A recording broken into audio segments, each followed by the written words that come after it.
pathways. Some people tell me they're rather sick of it.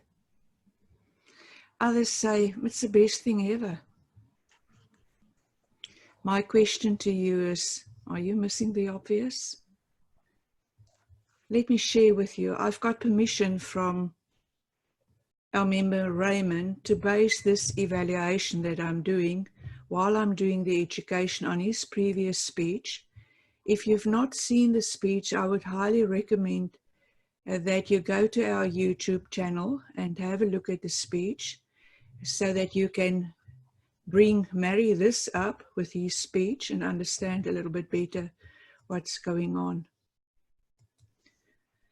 I want to look firstly at what is right there on our Free Toast Toast website and the information that any evaluator can put their sweet little hands on. First and foremost, right there in my face is the path. It is persuasive influence. So immediately I'm thinking, and Rooyen is doing his icebreaker, and exactly how is he going to persuade me? Then I look at the two forms that are here attached. Well, not attached, but are open and available to me. And I will open up the first one, the project description. And I want to say it's going to look a little bit like a Christmas tree, but I've got a reason for it. Over here, you'll see in the project description, Icebreaker, this is a foundational project. The meaning of this is what I learn, or what Rooyen is learning in this specific project, is forming a foundation for each and every speech after his icebreaker.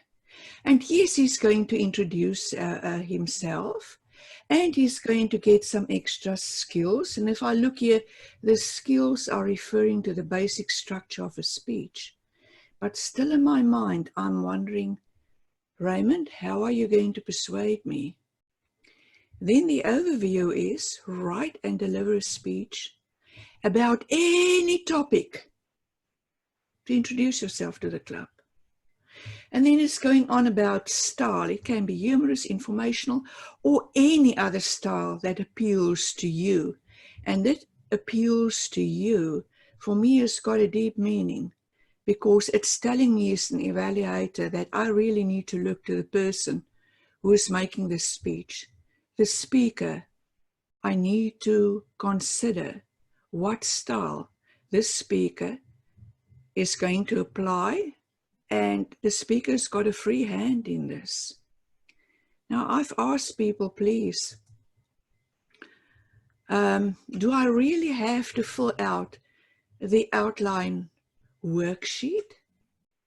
My answer is yes. When you're in a community club, it's going to be very helpful for your mentor, but it's also going to help you in assisting you on what you need to do for this project. So I've only taken out the things that I think is really applicable to people in an advanced club. So the first thing here is capture the audience's interest. So I'm making a note here. Magda, remember to look out for that audience interest. How is Rooyen going to capture my interest? Oh, and then the big thing, transition. Transition is nothing more than a link. How is Rooyen going to link this opening paragraph or the opening sentence to the rest of his speech? Then this is also on the speech outline. So as you can see, it's got 3 points, and between every point there is a transition, a link. And then finally we get to the conclusion. Now I'm put on my naughty boots over here to say, restate the main points of your speech. Oh, come on, that is a bit boring for an advanced club. Close with impact. And now you've got my juices running. My creative juices is an overflow. I want to know how Rooyen is going to close his speech. So I'm making all these notes even before I've listened to a word that Rooyen is saying. So I'm back to this slide over here. My question to you here is, how are you analyzing the requirements for your speech or for the speech of the speaker? Or are you missing the obvious? It's about any topic. Any topic could be, I was born here, I did this, I did that, a chronological speech, just basic information. Or in an advanced club, you can say, I'm going to narrow my focus. I'm an excellent hockey player. I'm going to tell you who I am through my game of hockey or whatever. You can do a narrow topic on what is important to you. Then, of course, we also talk about style.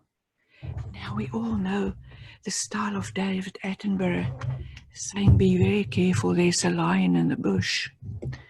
But we also know the style of a pilot, this deep, come to daddy, you're safe with me, I will look after you voice. And we also know the staccato style of a commentator doing a ball game. I'm not very good with this, but it's something like this. And Joe is grabbing the ball, and Peter's taking over. Oops, they dropped the ball. Short, sharp, staccato style. So my question is going to be, there are so many styles. What is Raymond going to do? What will his style be? Now, I know Raymond, and I know that Raymond has got some limitations. He's got MS. And I know that he will apply a style that appeals to him. And because of his illness, I know that he is a prefrontal cortex guy. He will use words over here to say how he's feeling. And don't think for a moment Raymond doesn't have all the emotions that you and I have. It's all there. It's just his body is a bit on the lazy side and translating all these different body language, vocal variety, and all of that. So I am curious to how is Raymond going to use what he can use to make this speech interesting to me. The next thing that I'm looking at is the icebreaker. Now I want to, these little dots, the goal of the evaluation is an effective evaluation of Raymond's speech. Effective evaluation, what is the meaning of that? Will I use a stereotypical template that I would use when I evaluate someone in a Toastmasters competition? I don't think so. It will not be an effective evaluation of Raymond's speech. Now they say here, if it's the first time that you're doing a speech ever in your life, the evaluator may ignore page 2. Now I know that there are items on page 2 that I can use for Raymond's speech, and that is what I will do. So only now, with all these things in the back of my mind, do I get to the rest of the information on our WordPress site. His title is, I come, I see, I struggle. Whoops, the lights are going on in my brain. I've heard this before, not in the same way. Julius Caesar said, well, they reported that Julius Caesar said, I came, I saw, I conquered. Raymond, I think this is quite interesting. I come, I see, I struggle. I wonder if you would have some reference to the quote by Julius Caesar, and would you use the word conquer somewhere? But then I looked at the speech introduction, and immediately in my brain, it lights up like a Christmas tree. Raymond had a background in IT and finance. Well, maybe this is also stereotypical, but we know that IT and finance is not really people business. But now he studied counseling. Wow, Raymond, what happened in your life to move from this absolutely informational background to one where it's messy, where you do counseling, you're working with people? The moment that I look at the title, I also think, what are the clothes going to be? What is his ending going to be like? It is persuasive after all. Is he going to use a title close or a circular close? As it is a persuasive speech, is he going to challenge me to do something or not do something? All I know is that I am on high alert, because in his introduction, he's got two concepts here that are direct opposites. It's like day and night, or these two little funny little fishes here. Now I'm preparing my first, I'm preparing my table, and on the one side I've got bullseye, and on the other side of my table I've got not yet. So I want to tell Raymond what exactly was bullseye. I want to say to him, yeah, good, but not yet. And then in private, I would say to him, my friend, you've missed that one completely. If it is something that I feel I should do in private. But for the most part, we are with friends and we can enjoy whatever's coming our way, and sometimes even tongue in cheek. And that is making it so interesting. So now it's time to listen to Raymond's speech. I'm listening to his speech, and the next slide that I'm going to show you has got my summary of his speech. So this is what it's going to look like, my bullseye, and it's about what and how. The not yet is about what and how. And now I'm going to keep quiet to give you a moment to read this.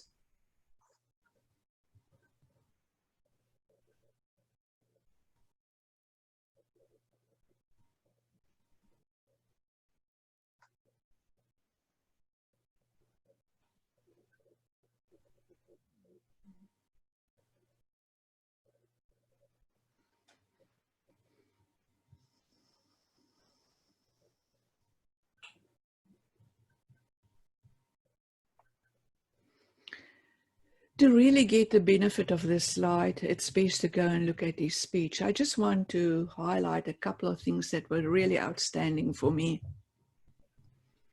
His speech has been a chronological structure, and it added value to the story. What is important to me is that I saw, he related that to his structure. So he started with his birth, and he told us he's been a happy boy, not a problem. And then suddenly disaster strikes because he got ill. And then he saw that in life out there, unless you're wealthy, well, that's what he thought. You've got to be healthy to make an impact for people to really appreciate you. So he had this struggle until he got to this point of deep depression. And then he saw this video. And now he talked about his struggle, the negative and the positive. And then implied from the quote, I wondered, how's he going to mention this? I conquered. And he said, this is how I'm doing it. I'm rewriting my story. I'm conquering fear from hope to future. And he added some humor, and then he said something that will stick with me forever. A struggle can be beautiful. I was deeply impressed with the balance of these concepts, like yin and yang, like death, but also life. So in my recommendation, I said to him, you missed the opportunity to persuade. You could have used this whole speech. You could have added something to dare me to see my personal struggle through new eyes. Or he could have called on the audience and say, it's time to rewrite your story. And this is where I would end the delivery that I would do in the meeting. So hang on there, team. I'm almost done, but not yet. I'm going to end the slideshow. I'm going to stop share. And I'm going to end the slideshow. And then, like any good salesperson, I'm going to tell you, but wait, there's more.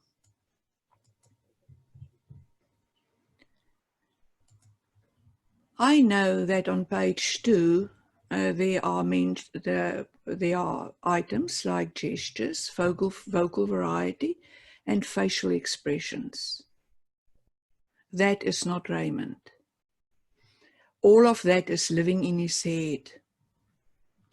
So what I would say to Raymond, your clarity really impressed me, because what you did is you adapted your need for oxygen and you married that up with your speaking style. I would also say to him, because of your comfort level, you've put me at ease. Thank you for that. And then I would make mention for interest on the contrast in his speech. And I would say, thank you, Raymond. It's an excellent speech. Thank you for sharing this with me. And now, dear member, I want to ask you, will you use all the info on the website now? Remember, critical thinking is not possible without analysis and questioning. And the same is true for evaluation. You must take the time to prepare. I want to tell you a little story of not a very long time ago in the 70s, of this couple who went on a sea voyage for a weekend, 3 days. And the lady packed them lots of food, boiled eggs and potted meat, and blue cheese and biscuits, and everything that they would need for this voyage. On the ship, they saw the beautiful food and the dining room, but they thought, well, we got this as a present, these tickets, so we won't impose, we can't really afford to eat in the restaurant. And then in the last evening, their neighbors said to them, come with us, come and have some food.